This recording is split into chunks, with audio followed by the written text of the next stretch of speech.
Hi, everybody. I'm Dr. Chris Hoff, host of the Radical Therapist podcast and YouTube channel. And today we're going to be talking about risk. Last week, sometime, somebody that I follow on Instagram, on one of their stories, posted this quote by Chani Nicholas. I'm not sure, but it said, to live abundantly, you need to risk abundantly. And I just got back from Las Vegas, a city that could be arguably considered a city of risk. I just got back, and while I was in Vegas, I did a Instagram live where I talked about risk, talked about that quote, and I talked about risk, and I got a lot of positive feedback from that, so I wanted to kind of talk about it again here on this platform. This idea of risk and how we might do risk, and does risk lead to an abundant life? And so to start, I guess I got to share my own experience with risk. And if I were to point to a direction, if I were to go back in my life and point to the first big risk I had to take, I would go back to my mid-20s when I made the decision to get clean and sober. And some of you might say, well, that's not really a risk. You're actually removing yourself from a lot of risk. But it was at the time a monumental risk for me.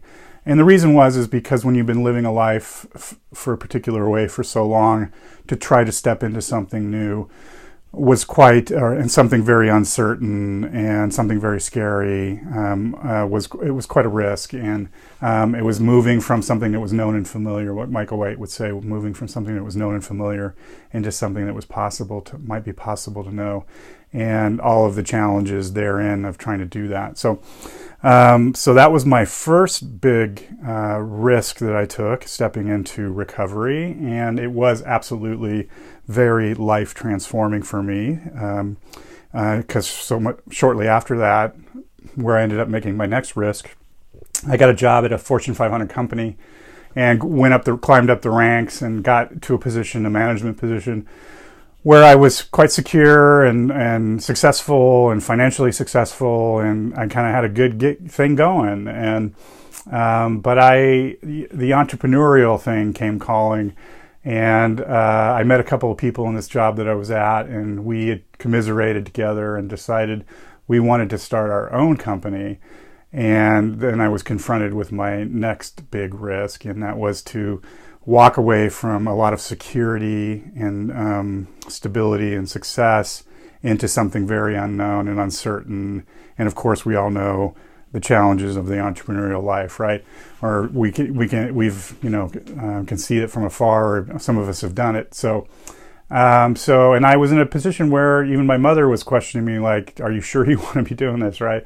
But I did, and I ended up leaving that safe and secure position to start my own company with a couple of business partners.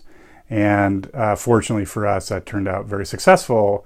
That we did that, and I did that for 14 years, and then got hit with my next big risk, and that was that this company was very successful. We were doing really well, and but I was just not doing what I think I wanted to be doing, and what I really wanted to be doing. During that time I ended up getting a psychology degree as well, and I realized I wanted to continue going on and becoming a therapist or a counselor, and I got to the point where I couldn't wait any longer, and I went to my business partners and said, I can't do this anymore. I want to go back to graduate school. And of course, everybody was shocked and surprised, but we made it work out, and I exited the company and went back to grad school, and that was another big risk that I took. I walked away from, again, a lot of financial security,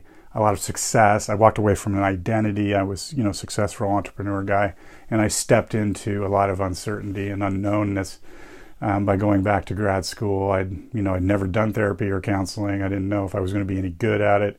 I wasn't going to see a client for a year. I'd already be a year into school before I even saw a client, so that could have gone terribly wrong. So, but fortunately for me, it worked out wonderfully. I have not regretted a minute of it, and now I have this life again that got transformed, and it's very rich, and I do a lot of things. I teach full-time in a counseling and guidance program. I have a small practice. I do organizational consulting, executive coaching, and leadership development work. And of course, I do the Radical Therapist podcast and YouTube channel and various other stuff. So very full and rich life. And because of these risks that I took, so going back to the Chani Nicholas quote, to live abundantly, you need to risk abundantly. And if I were to lay my life or measure my life against that quote, I would have to agree that that quote is accurate for me. That because of these big risks I took, I've had a lot of different experiences that serve me still to this day. I've learned a lot of things that serve me still to this day, and I keep learning. And it has created a very rich life for me that has changed in a lot of different ways, but it wouldn't have changed if I wasn't willing to kind of take these big risks. And when I was doing this Instagram story in Vegas, Lindsay Hampson, whom you might know, previous guest on the Radical Therapist podcast, was there and asked the question, I wonder what creates the context or platform for taking risks. And what a wonderful question. And I had to think about it for a minute. And the answer I gave her, and I think I would give again today here, was that the thing that set the platform or created a context for me to take risk was community or relationships. And what I mean by that is if I go back to that first risk I described, getting clean and sober, there was a man named Sean, who I didn't tell you about, who was actually instrumental in reaching a hand out to me and pulling me in and guiding me into the world of recovery. He knew I was struggling in a particular way, and thought he could be helpful, and he was absolutely helpful. And he served as a mentor and guided me into the world of recovery. And then going on to leaving my safe and secure job, I had these two business partners, Tammy and Barry, who we banded together and we supported each other as we all kind of went off and did this really scary thing of starting our own company. And then finally going to leaving this very successful company that we started, I co-founded, and to walk away from all that and to go into graduate school and do a bunch of unknown. Everybody thought I was crazy except one person, and that was my wife, Michelle.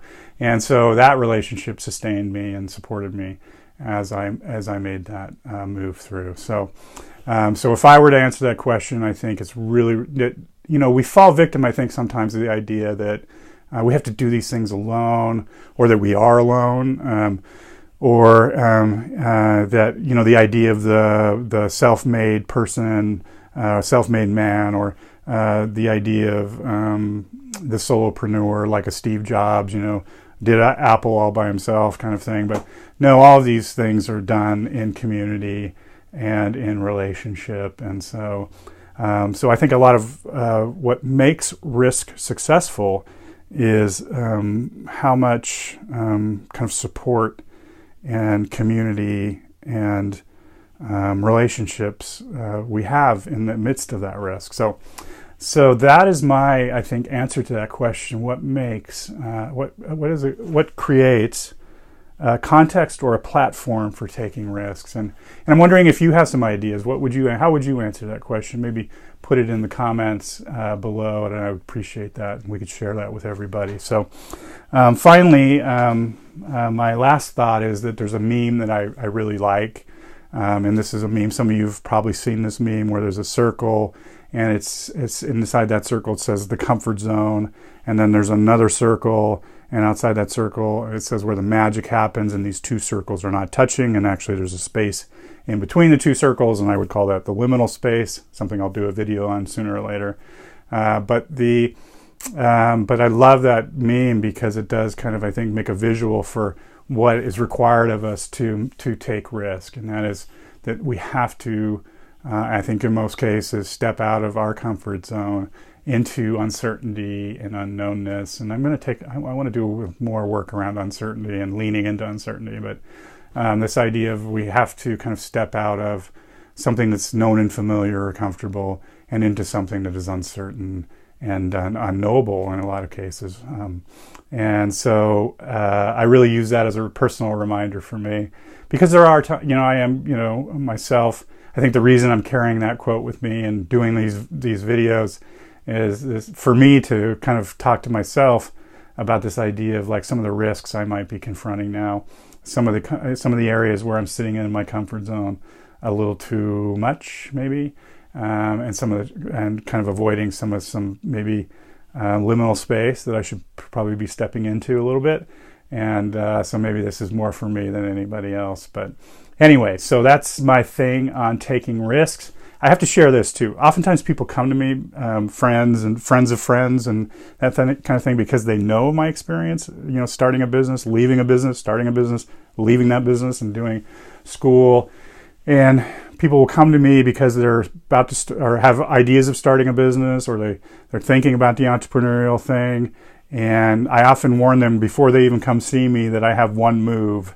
And that one move is, if you come to see me, I'm just going to tell you to take the leap, that you got to jump off the cliff.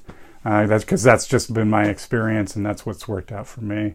And I just believe that, that this life is so short, that we have the time that we have here. We don't know how long it's going to be. And so I don't want to waste any of it, right? If there's something, I don't want fear of uncertainty, that kind of thing, to be calling the shots, right? I want to be moving in the ways that I would prefer to move, and I want to be taking risks. And I love, it's nice to be able to look back after taking the risk. And sometimes I've taken risks that just have not worked out, and that's okay too. I've learned lessons, right? And but sometimes it's really nice to take a look back and wow, I really did take a leap there, and it worked out, and my life is transformed because of it. So that's my thing on risk. And if you're confronting some risk currently, I want to encourage you to get the support you need and take the leap. Right? Take the leap. So, all right. So I'm Dr. Chris Hoff. This has been another thing of the Radical Therapist. Please leave a comment. Please share if you think somebody is confronting some risk and needs a little encouragement. Please do that too. And as always, thanks for watching.